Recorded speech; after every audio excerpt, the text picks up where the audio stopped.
selamat pagi. Apa kabarnya hari ini? Pasti harus luar biasa ya. Oke. Laskar Kristus.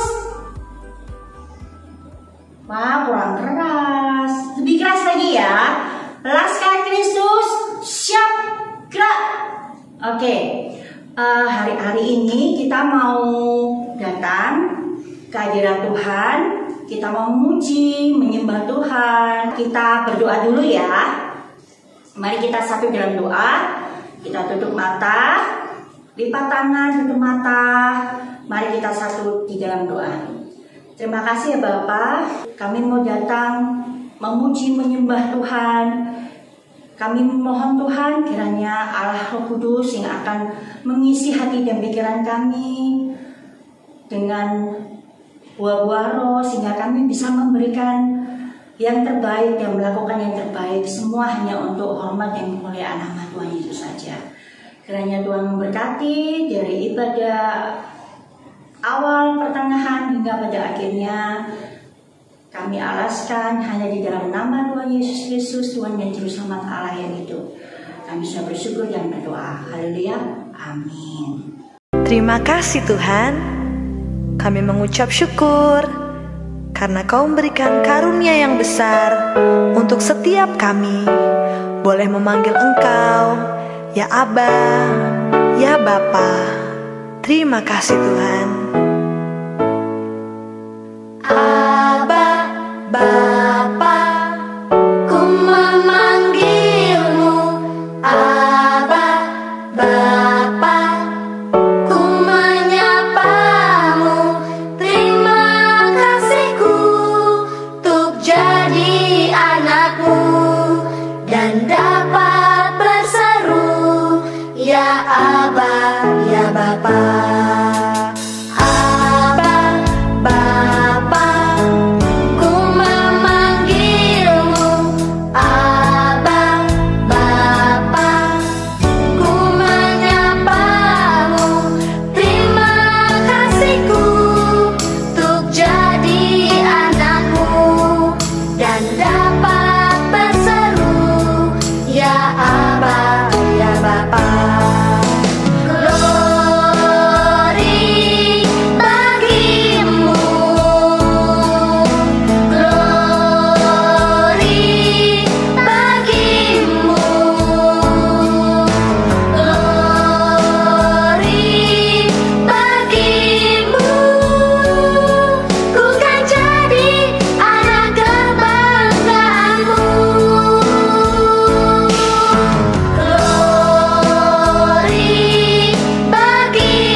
Tiada yang lain selain Engkau di dalam hidup kami, yang ingin selalu kami sembah.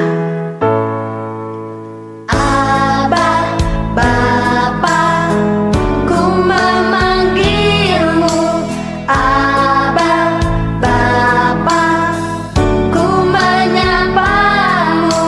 Terima kasihku untuk jadi anakmu dan dapat berseru, ya Aba, ya Bapa. Glory bagimu.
Coba lihat di sana, ada apa ya?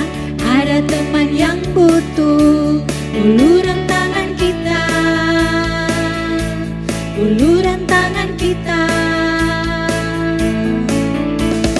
Coba lihat di sana, ada apa ya? Ada teman yang perlu ditolong, ditolong. Ayo jalan teman-teman, Tuhan Yesus bersamamu. Sayangi teman siapapun dia, peduli itu tanda kasih, peduli itu tanda kasih.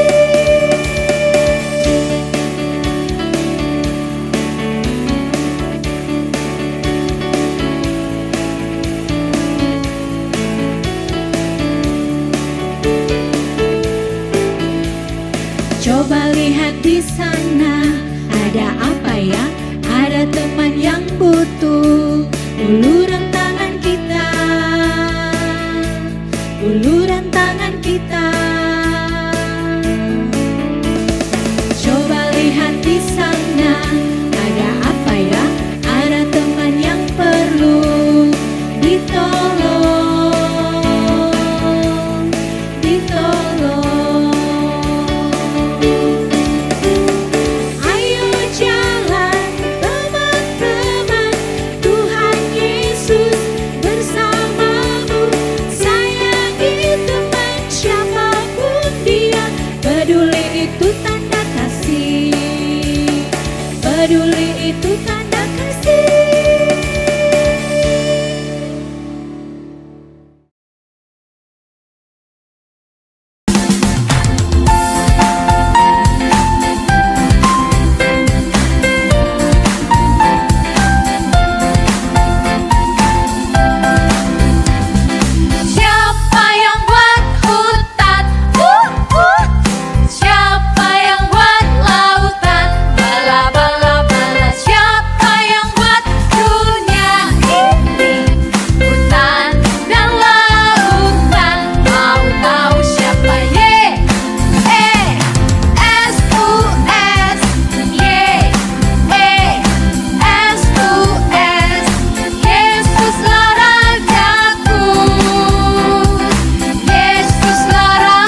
Oke adik-adik, kita mau mendengarkan akan firman Tuhan.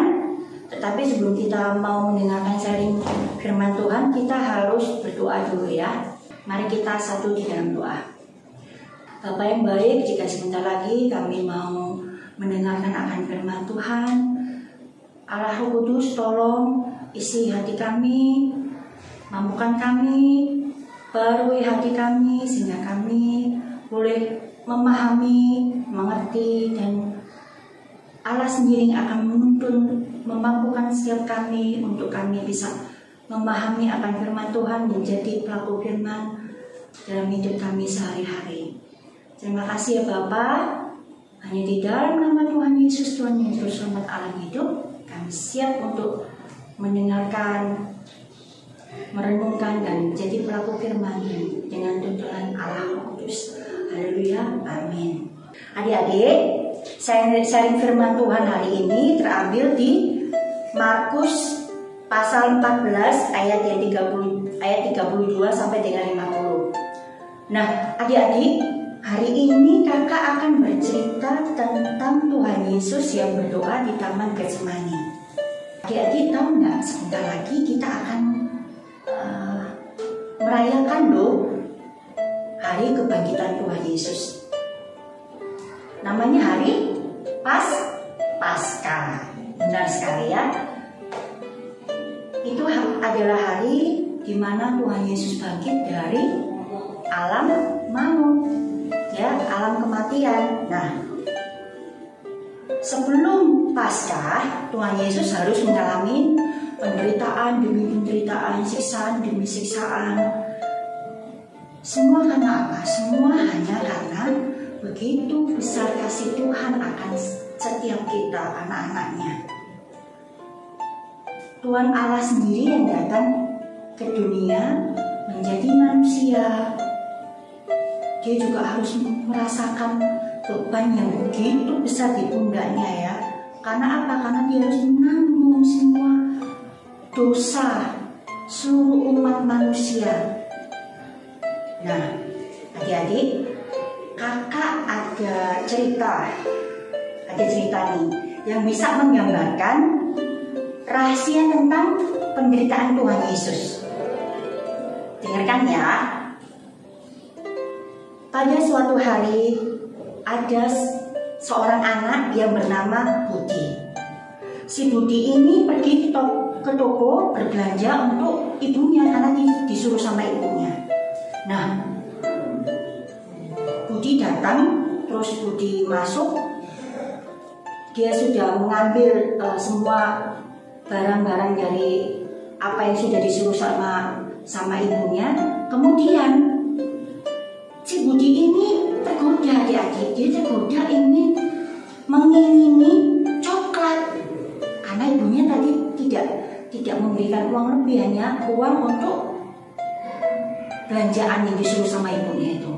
Nah, akhirnya si Budi ini dengan diam-diam dia mengambil coklat itu, lalu dia melihat ke kiri, ke kanan, dia masukkan ke saku celana belakangnya. Nah, tanpa dia sadari ada orang yang melihat perbuatannya tersebut. Siapa dia? Coba. Ya betul, itu pemilik toko. Pemilik tokonya itu melihat semua perbuatannya si Budi ini. Dia melihat, terus dia langsung menangkap tangannya Budi dan, ayo kamu ketahuan ya, kamu mencuri coklat ini. Awas ya kamu, akan Bapak kasih tahu, tak laporkan kamu ke orang tuamu, ke bapak ibumu. Waduh, Budi mukanya langsung pucat adik-adik. Dia menangis. Jangan Bapak, tolong. Jangan kasih tahu Papa sama mamaku, Bapak ibuku, kalau aku sudah mencuri. Adik-adik, nah, tetapi tiba-tiba ada suatu suara, ada ada suatu suara yang ada di belakangnya mereka berdua, si pemilik toko dan si Budi ini. Bapak, coklat yang sudah dicuri sama si Budi akan saya bayar. Jadi Bapak tidak usah khawatir. Mendengar itu Budi lega. Ya, lega. Kemudian si Budi ini berjanji, adik-adik. Dia berjanji kepada si pemilik toko. Pak, saya minta maaf ya kalau sudah mencuri. Saya tahu ini salah. Saya berjanji tidak akan mengulangi lagi. Nah, adik-adik, dari cerita ini kita bisa mengambil suatu kesimpulan yang bisa menggambarkan rahasia di balik penderitaannya Tuhan Yesus. Jadi, karena Bapak tadi itu ternyata adalah gurunya si Budi, adik-adik. Ya, kenapa ya kira-kira gurunya si Budi ini mau membayarkan perbuatan tercelanya si Budi? Karena Bapak guru ini berbelas kasihan sama Budi. Ya, jadi berbelas kasihan dan mengasihi Budi. Nah, karena itu si pemilik tokonya ini tidak jadi melaporkan ke bapak sama ibunya, papa mamanya si Budi. Karena apa? Karena sudah lunas. Ya, adik-adik. Nah, jadi adik-adik, kalau kita melakukan dosa, melakukan kesalahan, melakukan pelanggaran, kita tidak hanya berdosa di hadapannya manusia, di hadapan sesama manusia saja, tapi kita juga berdosa di hadapan Tuhan. Ya, ini yang Tuhan Yesus lakukan untuk setiap kita yang berdosa. Tuhan Yesus harus mati di kayu salib karena apa? Karena Bapaknya yang di surga. Terus kenapa ya kira-kira? Kenapa ya Bapak kok membiarkan Tuhan Yesus itu mati? Kan Bapak mengasihi Tuhan Yesus juga kan? Dan kenapa Bapak itu membiarkan Tuhan Yesus diperlakukan oleh orang-orang yang jahat kepadanya? Orang-orang yang tidak mengasihi Allah. Semua hanya karena Allah ingin setiap kita manusia, ya semua itu masuk ke dalam surga. Adik-adik tahu nggak? Surga itu adalah tempat yang mulia dan tempat yang kudus, suci. Ya, karena kita manusia berdosa, sudah jatuh ke dalam dosa, kita tidak bisa masuk ke dalam tempat yang suci, murni, mulia itu. Kita harus dibersihkan dulu, kita harus dimurnikan dulu, ya, untuk bisa masuk ke dalam surga. Kita harus mengalami pembersihan dulu. Nah, inilah yang Tuhan Yesus lakukan untuk kita manusia berdosa. Nah, lanjut ya, kakak mau bercerita yang ada di dalam Alkitab. Nah, setelah Tuhan Yesus diurapi oleh Maria di kampung Betania, Tuhan Yesus itu merayakan Paskah bersama para muridnya di tempat yang dinamakan ruang atas. Tempat ini tersembunyi. Sembunyi-sembunyi. Kenapa? Karena banyak sekali orang yang membenci Tuhan Yesus. Banyak orang yang ingin menyakiti, bahkan membunuh Tuhan Yesus. Mereka ingin bersepakat membunuh Tuhan Yesus.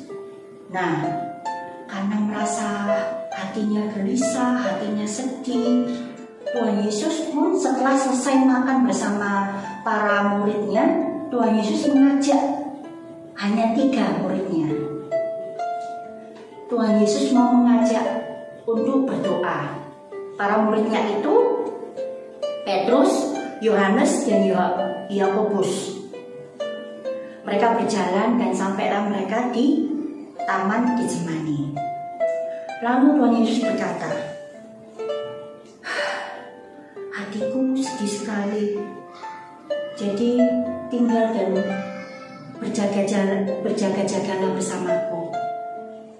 Sementara Tuhan Yesus berlutut dan berdoa di pohon zaitun, Tuhan Yesus berdoa kepada Allah.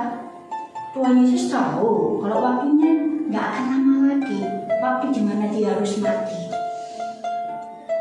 Tuhan Yesus tahu juga dia boleh memilih untuk melarikan diri dan menyelamatkan diri karena dosa manusia, seluruh manusia. Adik-adik bayangkan dosa seluruh umat manusia yang begitu berat, yang begitu besar, yang harus Tuhan Yesus tanggung sendiri di pundaknya. Itu yang membuat dia merasa gelisah dan khawatir dalam tubuhnya. Tetapi di dalam batinnya Tuhan Yesus dia sangat kuat. Karenanya Tuhan Yesus berdoa demikian, janganlah kehendakku yang jadi, melainkan kehendakmu saja Bapa yang jadi. Nah, sewaktu Tuhan Yesus melihat ketiga muridnya, Petrus, Yohanes, dan Yakobus, mereka tidur ternyata, adik-adik. Mereka hanya berdoa sebentar saja. Mereka tertidur karena mereka merasa ngantuk sekali.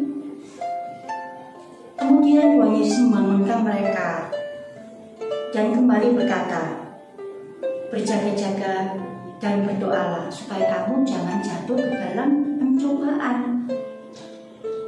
Tuhan Yesus tidak meminta para muridnya untuk berdoa untuk Tuhan Yesus supaya diberkati dan dijaga, tetapi Tuhan Yesus mau supaya mereka itu diberkati dan dilindungi oleh Tuhan untuk diri mereka sendiri, ya adik-adik. Tuhan Yesus berdoa seperti itu tadi karena dia ingin melakukan kehendak Allah. Kemudian Tuhan Yesus berdiri dan melihat para muridnya kembali lagi tidur, adik-adik. Karena memang pada saat itu Tuhan Yesus memiliki jam-jam doa pagi-pagi sekali ya. Kira-kira yang kakak tahu itu kira-kira antara jam 2 sampai jam 3 malam ya, pagi ya, dini hari ya. Dan karena melihat murid-muridnya itu mengantuk dan tidak sanggup berjaga bersama Tuhan Yesus, karenanya Tuhan Yesus kembali seorang diri dan kembali berlutut dan berdoa untuk ketiga kalinya, adik-adik. Dan Tuhan Yesus kemudian berkata, Bapa, jika manusia tidak dapat diampuni dosanya, kecuali aku harus mati untuk mereka, aku bersedia. Karena kehendak-Mu lah yang jadi. Nah, adik-adik, setelah Tuhan Yesus berdoa, artinya Tuhan Yesus tidak menjadi gelisah lagi. Dan dia bangun. Nah, ketika bangun dari berlutut itu, Tuhan Yesus melihat ada begitu banyak lampu obor yang sedang berjalan menghampiri Tuhan Yesus. Dia juga melihat Petrus, Yohanes, Yakobus, dan para muridnya yang lain. Dan Tuhan Yesus juga berkata, lihatlah, para musuh sudah datang mendekat. Dan mereka semua melihat ada salah satu murid dari Tuhan Yesus yang menghampiri mereka. Siapa ya, adik-adik? Ya, betul, Yudas Iskariot. Yudas Iskariot datang menghampiri Tuhan Yesus dan membenci Tuhan Yesus. Adik-adik tahu nggak? ciuman itu ciuman palsu, ciuman hanya berpura-pura saja. Ciuman itu hanya sebagai simbol, tanda untuk memberitahu ini orang yang kalian harus tangkap. Yang dimana orang ini siapa adik-adik? Tuhan Yesus. Nah, karena melihat gurunya dalam mau ditangkap, Petrus mengambil keputusan, mengambil sebuah pedang dan memotong telinga salah satu dari hamba imam besar. Melihat hal itu, Tuhan Yesus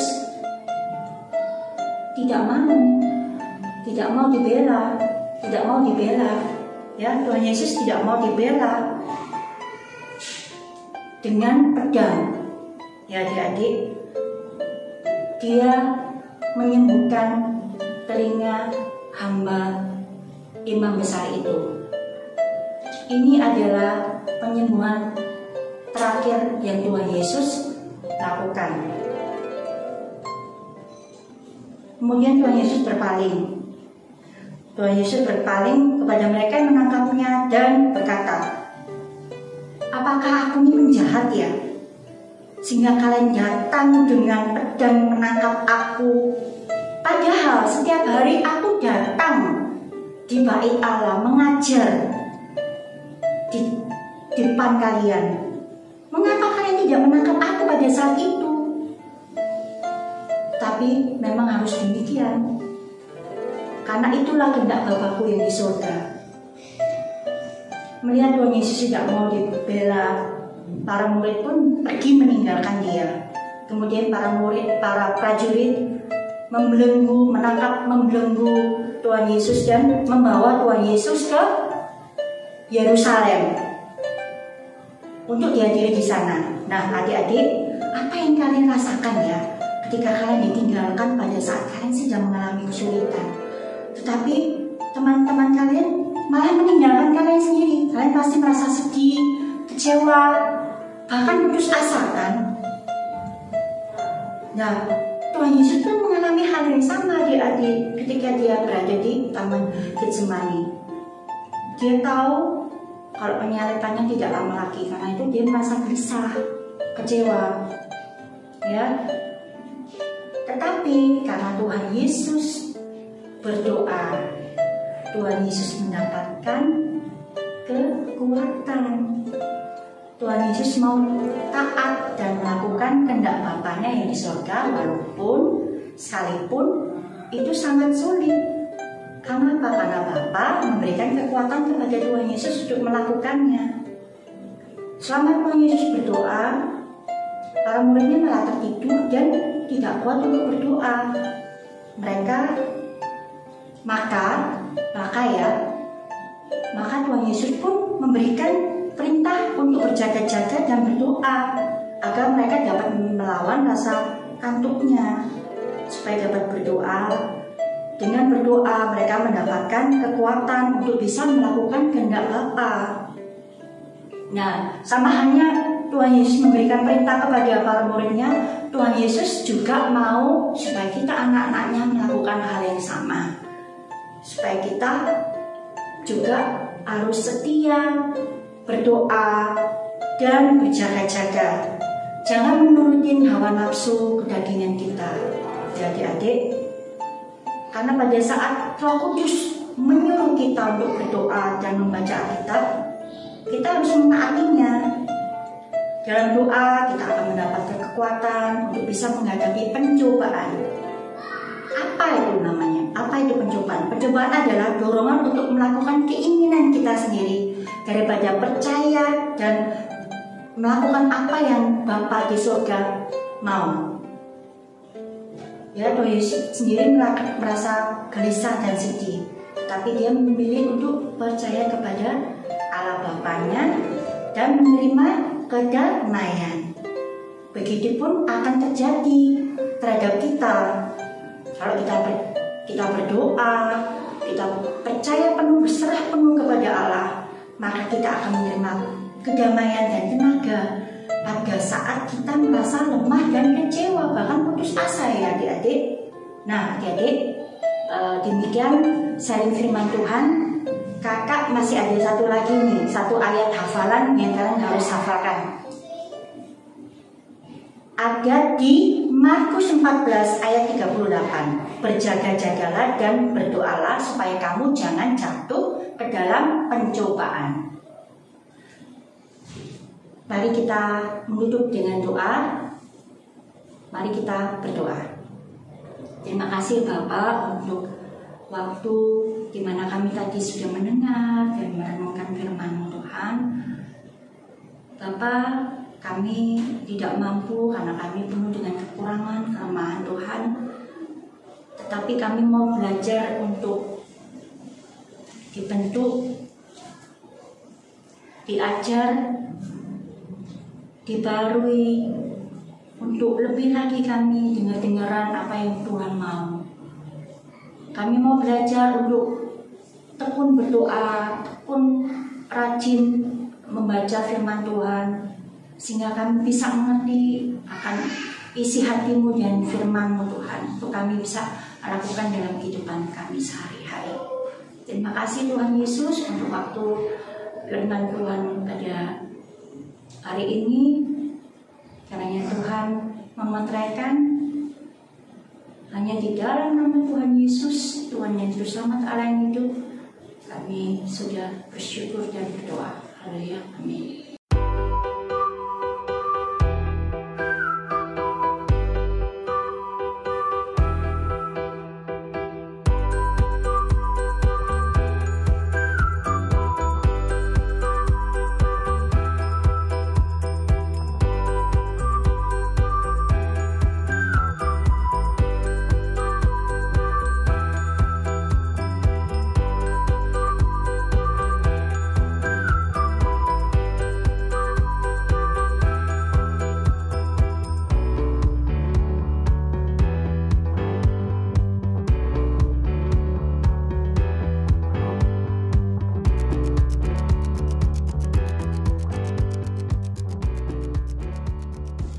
Ayo kakak ajak semua adik-adik untuk lebih tekun lagi berdoa ya, lebih rajin lagi. Kita tambah lagi jam doanya sehingga apa? Sehingga memberikan kita kekuatan untuk menghadapi segala sesuatu yang terjadi dalam kehidupan kita sehari-hari. Mari kita satu di dalam doa. Bapa, kami sebentar lagi mau berpisah satu dengan yang lain. Kiranya Tuhan memberkati kami di dalam kami perjalanan pulang, sehingga kami tiba dengan selamat, tidak kekurangan satu apapun. Dan ingatkan kembali kami Tuhan untuk kami kembali lagi datang ke sekolah minggu, beribadah, bersekutu, memuji, memuliakan nama Tuhan. Dan kami berdoa buat orang tua kami, berdoa buat Bapak Ibu Gembala kami, bahkan gereja kami. Kami berdoa juga buat kakak-kakak sekolah minggu, teman-teman sekolah minggu kami. Karena Tuhan memberkati mereka pribadi lepas pribadi Tuhan. Dan taruh di dalam setiap hati kami Tuhan, memiliki kerinduan yang lebih lagi mengenal Tuhan, dan bisa mengimplementasikan, menerapkannya di dalam kehidupan kami sehari-hari, sehingga orang lain baru melihat akan karakter Kristus semakin nyata di dalam pikiran, perkataan, sikap hati dan perilaku kami sehari-hari. Terima kasih Bapak. Hanya di dalam nama Tuhan Yesus, Tuhan yang Juru Selamat Allah yang hidup, kami sudah bersyukur dan berdoa. Haleluya, amin. Oke adik-adik, sampai jumpa kembali ya. Tuhan Yesus memberkati.